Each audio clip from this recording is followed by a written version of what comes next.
Yann Lemeur, bonjour. Bonjour Frédéric. Merci de nous faire l'honneur de cette interview, enfin plutôt de cette conversation, on va dire. C'est avec plaisir. Au centre de l'entraînement de la Turbie, endroit un petit peu particulier, privilégié pour l'équipe, on le sait, et puis pour toute l'équipe qui entoure, l'équipe des professionnels et aussi des plus jeunes. Ça fait quelques mois maintenant que vous êtes à l'AS Monaco. Ouais, 8 mois. Ouais, plus exactement, presque une grossesse, on va dire ça comme ça. Ouais, exactement. Donc un accouchement dans un mois. On Au verra. sens propre comme au sens figuré du terme, si j'ai bien compris. Exactement. Voilà, Ouais. puisque tous nos voeux de bonheur pour la famille. Merci. Vous le savez, nos valeurs, c'est vraiment la famille et le partage. C'est l'histoire qui nous a guidés jusqu'à l'AS Monaco, et comme je l'expliquais tout à l'heure au vestiaire, depuis mon père et depuis très longtemps. Donc voilà pourquoi on est là. On a beaucoup entendu parler des doux chez les professionnels du métier. Vous avez une réputation qui n'est plus à faire. Pour quelqu'un qui est novice dans la matière comme moi, j'ai plein de questions au niveau du sport, de la performance et surtout au niveau de votre philosophie par rapport à ça. Parce que vous avez effectivement beaucoup publié aussi. Vous avez un des blogs qui est le plus suivi au monde, au niveau sportif, au niveau de conseils liés à la performance. Alors j'ai compris que votre secteur était plutôt la performance et voir la performance maintenant au niveau du football pour permettre à cette belle équipe qu'on a de continuer à performer, mais au niveau de plusieurs années. Moi, c'est Yann Lemeur, le chercheur, qui m'intéresse plus aujourd'hui. Est-ce que vous pourriez me dire quelle est la philosophie et qu'est-ce qui vous a poussé aujourd'hui à rentrer dans votre métier et tout ce qui l'englobe aujourd'hui pour vous? Alors, c'est une grande question. La motivation première, en fait, ça a été de tenter d'apporter des réponses aux hommes de terrain par rapport à des questions qui se posent dans le cadre de leurs actions d'entraînement qu'ils ont au quotidien auprès des sportifs qu'ils accompagnent.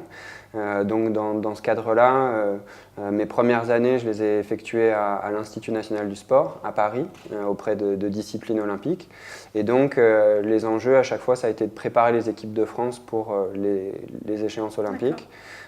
Et donc dans ce cadre-là, d'identifier les questions posées par les entraîneurs qui préparaient ces échéances-là pour essayer d'apporter des solutions pragmatiques pour améliorer le niveau de performance de leurs sportifs. Moi, j'ai cru comprendre aussi, on parlait tout à l'heure de Fabien Gillot, de Romain Barnier, qu'on connaît communément et qu'on apprécie. J'ai compris qu'au-delà de la recherche, effectivement, il y a la partie recherche fondamentale, il y a la partie appliquée aussi. Il y a le fait que vous m'avez confié que pour l'instant, au niveau de l'équipe de football, on était plus sur déjà une reconnaissance de terrain et à peu près un bilan qu'on dressait, si j'ai bien compris. Puis l'idée de pouvoir pousser plus loin au niveau de la recherche et effectivement faire comme de grands clubs ou en tout cas de grandes équipes, quel que soit le sport, ont aujourd'hui une vraie philosophie de développement et de recherche au niveau de la performance pour la médecine et de la recherche de l'humain avant même le sportif, si j'ai bien compris. Oui, alors il y a différents niveaux d'action. La première, donc le point de départ est toujours le même, c'est-à-dire qu'on part des préoccupations des gens de terrain et on essaye de leur apporter des solutions par rapport aux problèmes qu'ils rencontrent. On a deux cas de figure. Le premier, c'est on a des questions qui font écho à des aspects de la performance qui ont déjà été investigués par des recherches scientifiques. Donc dans ce cadre-là, à l'heure actuelle, on a quand même un volume de connaissances en sciences du sport qui est conséquent. Donc l'objectif, c'est de faire le trait d'union entre ces recherches qui existent déjà et les questions que se posent au quotidien les gens de terrain qui n'ont pas forcément le temps ni la facilité d'accéder à ces informations-là. Et puis, un deuxième niveau qui se pose, et quand on est confronté à des questions qui ne sont pas encore élucidées par le monde scientifique, et là, on n'est pas simplement dans le transfert des connaissances, il faut les générer, ces connaissances, pour essayer d'apporter des solutions à ces problématiques que se posent les gens de terrain. Donc d'un côté, il y a un aspect qui est lié au transfert des connaissances qui préexistent déjà, et de l'autre, on est plus sur un aspect à générer des connaissances nouvelles qu'on n'a pas encore. Moi, ce qui m'intéresse, on parle à AS Monaco puisqu'effectivement on est au sein du club et vous comme nous, on a une carrière transversale au niveau du sport qui nous caractérise, je pense, communément. C'est aussi une des raisons pour lesquelles je voulais qu'on ait cet échange. Moi, je crois absolument dans les valeurs du sport avant tout, dans la valeur de la recherche de la performance, dans le sens du dépassement de soi. On a des champions olympiques qui vont s'entraîner 4 ans, qui vont réussir ou non, mais en tout cas qui auront atteint un niveau exceptionnel. On a un système comme au football, parfois d'un double entraînement, parfois d'un simple entraînement. On a des typologies d'entraînement qui sont différentes au niveau de tous les sports. Ça change quelque chose, peut-être pas dans votre appréciation des sujets, mais dans votre traitement du sujet, de la performance, le fait d'avoir autant de différences dans les sports, ou est-ce qu'il y a vraiment un socle commun qu'on peut retrouver, je dirais? Alors c'est une question épineuse. Il est clair qu'il y a des synergies, hein. Il y a des questions qui sont très transversales qu'on retrouve d'une discipline sportive à une autre, qui peuvent concerner par exemple la récupération, la nutrition, la gestion de la charge d'entraînement, la prévention des blessures. Mais en même temps, pour que ces connaissances issues du domaine scientifique puissent être appliquées, par exemple dans un club comme l'AS Monaco, il y a un enjeu majeur qui est d'être capable de tenir compte du contexte dans lequel on évolue et d'avoir la capacité à tenir compte des spécificités du contexte d'intervention dans lequel on est pour ajuster les connaissances qui sont issues peut-être d'autres disciplines sportives pour les rendre opérationnelles dans un club spécifiquement, par exemple comme l'AS Monaco. Donc en fait, il y a des synergies très fortes qu'on peut identifier. Mais à chaque fois, il y a toujours une dernière étape qui consiste à être capable de tenir compte de la spécificité du club, voire même de la spécificité des joueurs que l'on a en face de nous, qui en fonction de leur âge, de leur histoire, de leur poste, de tous les facteurs qui peuvent impacter les stratégies qu'on va choisir, il faut être capable de tenir compte de tout ça. Donc c'est un équilibre à trouver en fait. D'accord. Je ne citerai pas le nom, là, plus spécifiquement au niveau du football, de certains clubs, notamment européens, mais voire internationaux qu'on connaît. Mais il y en a qui ont des modèles médicaux et des modèles de développement ou de recherche très avancés, qui, selon moi, font leur force aujourd'hui et font partie intégrante de la constitution du modèle de leur marque. Qu'elle inclut le joueur, qu'elle inclut l'aspect médical et qu'elle inclut surtout le message qu'elle véhicule auprès d'un supporter. Un enfant, comme ceux qu'on va recevoir tout à l'heure, n'ont évidemment pas les notions qu'on a d'un certain nombre de sujets et finalement vont être dans du ressenti avant tout. Je pense qu'au-delà de la science et de la médecine, il y a certainement cet aspect humain que vous, au quotidien, même dans la science, vous côtoyez et vous gérez. Bien sûr. Alors, concernant les dynamiques dans lesquelles sont les clubs de football à haut niveau à l'heure actuelle, il y a des grandes disparités. Effectivement, il y a des clubs qui semblent assez en avance dans ces logiques-là, c'est-à-dire qui ont investi dans des départements dont la vocation est d'amener de l'innovation dans les pratiques qui sont quotidiennement mises en place auprès des sportifs. Donc ça, c'est des choses qu'on voit poindre à l'heure actuelle. Après, ce qu'il faut bien comprendre, c'est qu'un club de foot, ça reste avant tout un environnement humain. Et tout ça ne prend du sens qu'à partir du moment où on est en capacité de mettre des gens avec un background qui peut être différent, par exemple des gens comme moi, avec un profil plutôt scientifique, dans notre capacité à mettre en synergie ces gens-là avec les acteurs de terrain. Et donc, tout cela ne prend du sens et n'est efficient que si on met en place un système qui fonde sur des valeurs, des process, qui s'assure du fait que chacun va apporter sa pierre à l'édifice tout en respectant une cohérence d'ensemble. C'est-à-dire qu'un club de foot, c'est avant tout des joueurs qu'il faut mettre à l'unisson, il y a un chef d'orchestre, l'entraîneur, qui s'appuie sur différents rôles au sein d'un staff.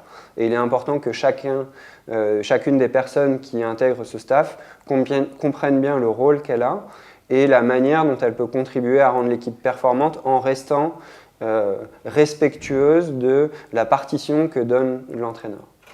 Donc ça, c'est très important d'avoir tout ça en tête pour que ce type d'approche garde son sens et soit effective. Alors moi, je vais vous le dire très spontanément, mais il se trouve qu'au-delà des personnes qu'on a découvert, qu'on a en commun, depuis le départ où vous êtes rentrés ici, certaines personnes n'ont jamais tari d'éloges à votre sujet, ce qui fait que nous, on vous suit depuis quelque temps, forcément. J'ai eu la chance de vous rencontrer, qu'on échange il n'y a pas longtemps aussi sur différents sujets.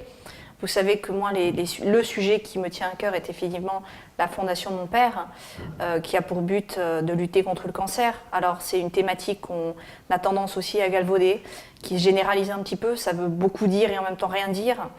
Nous, on a certaines spécificités. On crée des liens, notamment au niveau sportif, On s'attache énormément au lien avec l'eau, mais l'eau dans sa biochimie, dans sa matière première, effectivement après qu'on applique aussi au niveau sportif, mais au niveau de personnes comme vous et moi, qui certes sommes des sportifs, mais je ne nous qualifierais peut-être pas de sportifs de haut niveau, tout de même.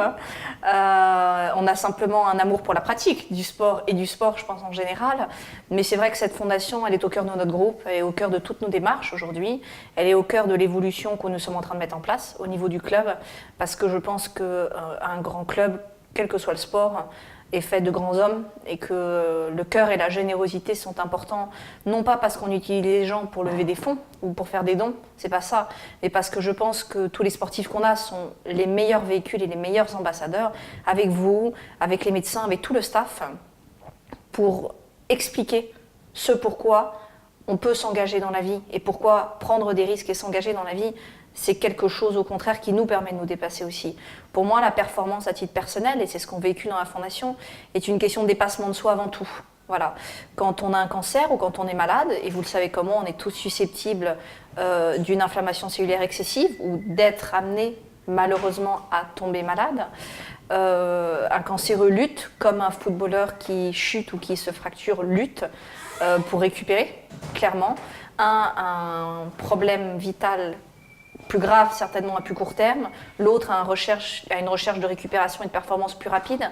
Moi, ce que j'aimerais savoir, c'est, selon vous, Yann Lemeur, pas le scientifique même, juste l'homme, quelle sensibilité vous pouvez avoir par rapport à cette thématique du cancer, à cette thématique de l'eau en général, qui nous est chère, et dont vous connaissez certainement bien mieux aussi beaucoup d'éléments techniques, et en même temps à cette recherche d'allier la cancérologie, le sport, l'eau, et tout ça dans un lien qu'on explique et qu'on tente de continuer d'expliquer au travers de nos sportifs et au travers de nos malades. C'est à l'homme que je m'adresse là. Ouais. Alors, l'homme, on va dire, est forcément marqué du parcours que j'ai pu avoir. Moi, l'enseignement que j'ai de toutes ces années de travail, c'est que finalement, quelle que soit la problématique qu'on appréhende, que ce soit la performance sportive, la santé des gens, des problématiques telles que le cancer, etc., in fine, on prend toujours conscience du fait que c'est des problématiques qui sont extrêmement complexes et qui, finalement, sont la résultante de tout un tas d'interactions qui pèsent sur les gens. Et donc, il faut être capable de comprendre finalement toute la complexité de ces liens qui peuvent décider d'une performance sportive, décider d'un état de santé et comprendre finalement les leviers qui sont susceptibles d'impacter ça. Le constat que je fais à l'heure actuelle, et là je vais vous répondre quand même en tant que scientifique, c'est que quand on regarde à l'heure actuelle l'évolution des connaissances, par exemple sur le cancer, on se rend compte que l'exercice physique se positionne clairement comme à la fois un moyen de prévenir la plupart des formes de cancer, mais aussi représente un atout majeur pour favoriser le mieux vivre des patients qui souffrent du cancer. Et on se rend compte que les vecteurs qui font du sport et de l'exercice physique un vrai moyen de lutter contre ce fléau-là sont multifactoriels. Et il faut être en mesure de comprendre, d'accepter cette complexité-là, qu'on ne peut pas toujours avoir par exemple une vision uniquement physiologique des choses, et que le sport, au-delà des valeurs qu'il véhicule, du mieux-être, de l'impact qu'il peut avoir sur le plan psychologique, mais aussi sur le mieux-être social, tout ça semble concourir au fait que les gens se sentent mieux. Et en fait, je pense que cette dimension holistique, on doit l'avoir quand on cherche à améliorer la performance de sportifs de haut niveau, mais elle peut très bien se transférer dans d'autres contextes, tels que celui de la maladie et notamment du cancer. Donc, à la fois, il faut rester humble, parce que la complexité de tous ces facteurs qui vont avoir un résultat sur la performance, mais aussi sur la santé des gens. Tout ça, c'est extrêmement complexe à comprendre. Et donc, il faut aussi faire part d'une certaine ouverture d'esprit pour être en mesure aussi d'accepter que parfois, quand bien même on n'est pas capable de comprendre tous les tenants et les aboutissants qui amènent à une performance ou à un état de santé, eh bien, la réalité est là. Et en l'occurrence, tous les faisceaux concordent à l'heure actuelle pour montrer que l'exercice physique, aussi bien dans ses dimensions physiques, psychologiques que sociales, a un bénéfice pour l'état de santé des gens, y compris dans le cadre de la lutte contre le cancer. Merci beaucoup Yann. De rien, c'était Vous avec êtes plaisir. confié à nous. Merci. Merci. Rendez-vous, je l'espère, au mois de décembre. On a ce grand événement sportif qu'on a annoncé tout à l'heure. On va être les premiers en principauté à réunir autant de milliers de sportifs au monde autour d'une cause et d'une défense pour Monaco et pour montrer le facteur de s'engager pour être pionnier au niveau du sport et avec justement tout ce que ça implique, son rôle social, son rôle d'adaptation, la possibilité de soins aussi par le sport évidemment, plus particulièrement en cancérologie mais en général et puis tous les facteurs et toute la notion de la gestion de la matière eau pour le niveau mondial jusqu'à l'hydratation effectivement du sportif, mais aussi simplement sa gestion. Et avec tous les enfants qui vont être là, je pense aussi que c'est des messages importants que nous devrions arriver à véhiculer avec Monaco au sens large du terme. Voilà. Donc okay. Merci pour tout. Et puis je compte sur vous Yann, le 7 janvier prochain, Cercle des nageurs de Marseille. On ne va pas faire un 10 km avec Fabien Gillot, ça c'est sûr. Mais on a un très très bel événement là-bas où on espère aussi avoir nos footballeurs monégasques dans le cadre de la fondation pour montrer à toutes les associations et les fondations mondiales qui répondraient présentes et qu'on a déjà défendues et soutenues pour un moment spécial pour le Cercle des nageurs qui est celui de leur traversée dans l'eau glacée, n'est-ce pas, qui est leur traversée traditionnelle, que justement se dépasser ou se mettre dans un contexte familial et amical autour du sport est un moment très propice pour pouvoir échanger et au contraire faire tomber beaucoup de préjugés, beaucoup de tabous. Voilà. En tout cas, c'est le meilleur lieu pour l'illustrer, en tout cas, je pense. Merci pour tout, en tout cas, Yann. Merci beaucoup. De rien, c'était avec plaisir.